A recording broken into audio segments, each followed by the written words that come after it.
आहे महाराजांकडे? काहीच नाही. काही न मिळाल्यामुळं त्या चोरांनी सांगितलं, महाराज तुम्हाला आमच्या बरोबर आज चोरीला यावं लागेल.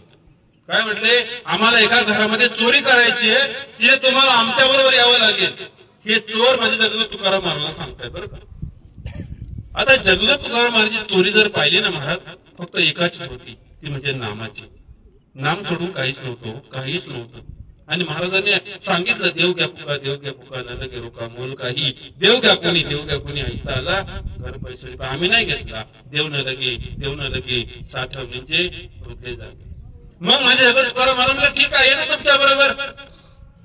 त्या दिवशी त्या चोरीला जगदूत तुकाराम महाराज मेन झाले. मेन म्हणतो आपण त्याला मॅनेजर वगैरे काय असं अनेक शब्द आहेत. मेन माझे जगदूत तुकाराम महाराज सगळ्यांनी सांगितलं, ज्या घरामध्ये चोरीला जायचंय त्या घरामध्ये तुम्ही अगोदर प्रवेश करायचा. कोणी? जगदूत तुकाराम प्रवेश करायचा आणि त्या घरातील जड मौल्यवान वस्तू बाहेर टाकायच्या आणि आम्ही घेऊन पळून जाऊ. काय म्हटले? चोर जगदूत तुकाराम महाराजांना मौल्यवान वस्तू जड बाहेर टाकायच्या आणि महाराज त्या ठिकाणी असणारं माडीचं घर होतं, डबल माडीचं घर होतं. म्हणजे जगदूत तुकाराम महाराज त्या ठिकाणी आज घुसले. चोर बाहेर आहे आणि गेल्यानंतर महाराज जगदूत तुकाराम महाराज माडीवरती चढले आणि माडीवरती महाराज दळण दळण्यासाठी काय होतं? दळण दळण्यासाठी पिठाची गिरणी नव्हती, जातं होतं पूर्वीच्या काळामध्ये. सुंदर माझे जाते गे फिरते बहुतुके, ओव्या गाऊ कौतुके तू ये रे बा विठ्ठला. सुंदर, हे सुंदर माझे जाते गे फिरते बहुतुके. लक्ष चवळे शिवणीमध्ये फिरतय. किती अर्थ गहन आहे, तुम्हाला मी तो अर्थ शोधला पाहिजे. हे फिरतय कसं चवळे शिवणीमध्ये, पण ते जात्यामध्ये जे आपण आरी, तिच्याजवळ काही धान्य राहतं महाराज. ते धान्य भरवलं जात नाही, कारण ते त्या आरीचं संग करतोय. तसं मला तुम्हाला स्वतःचा संघ करायचा आहे, सद्गुरूचा संघ करायचा आहे. मग त्यात लक्ष चौरे शिवणीमध्ये भरलं जाणार नाही. मग भारताने जातं घेतला, खाली टाकला. आता आवाज किती मोठा होईल? चोरांना वाटलं अहो काय याला अक्कल बिकल आहे का नाही. अहो म्हणलं एवढा आवाज झालाय, घरातील माणसं जागे होतील ना. महाराजांना माहित होतं जड मौल्यवान वस्तू काय, सोने नाणी आम्हा मृत्यूके समान, ते माहित होतं महाराजांना. पण महाराजांनी मुद्दाम केलं. महाराज मुद्दाम केलं. पुन्हा किचन रूम मध्ये गेले, स्वयंपाक रूम मध्ये गेले आणि पाटा मिरची वाटायचा पाटा घेतला, खाली टाकला. पुन्हा आवाज झाला. अहो चोरांना वाटलं रे महाराजांना काय कळतंय का, जड मौल्यवान वस्तू सांगितलं. आम्हाला मी तेच टाकतो ना खाली, जडच आहे ना या मौल्यवान वस्तू. अहो म्हणले ह्या नाही, महाराजांना वेळ काढूपणा घ्यायचा होता. म्हणजे महाराजांना ती वेळ फक्त पुढे ढकलायची होती.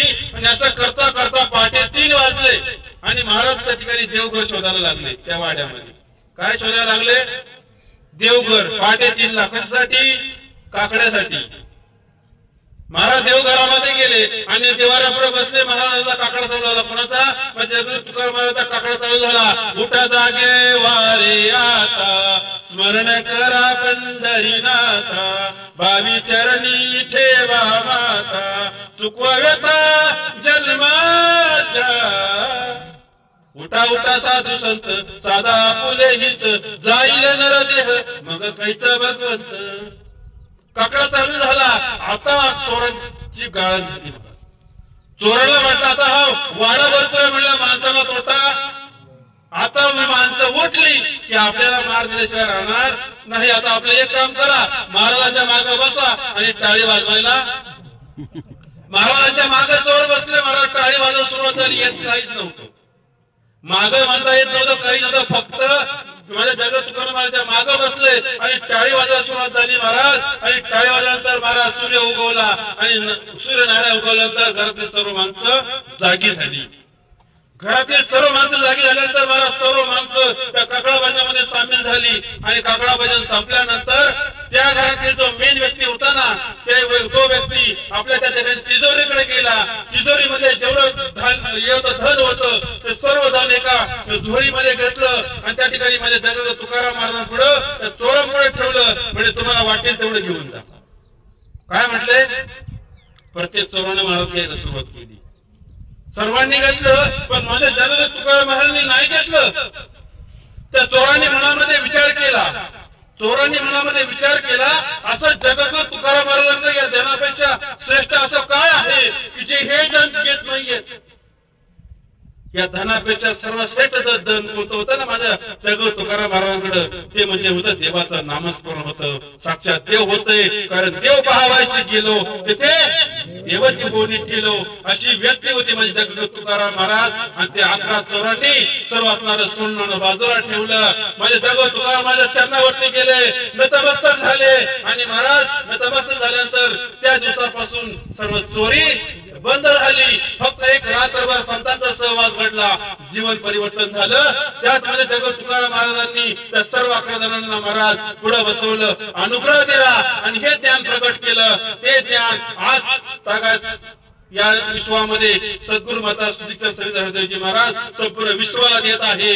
त्या ब्रह्मज्ञानानं मला माझ्या स्वरूपाची ओळख होते की जे ज्ञान कुरुक्षेत्रावरती भगवान श्रीकृष्ण परमात्म्याने अर्जुनाला दिलं, ते ज्ञान चैतन्य महाराजांनी माझ्या जगद्गुरू तुकाराम महाराज दिलं, ते ज्ञान लूट दादांना माझ्या माऊलीला दिलं. नवीन हरिपाठामध्ये अभंग आहे की आदिनाथ गुरु सकळ सिद्धांचा मचिंद तयाचा मुख्य शिष्य मचिंद्राने बोध गोरक्षाची केला.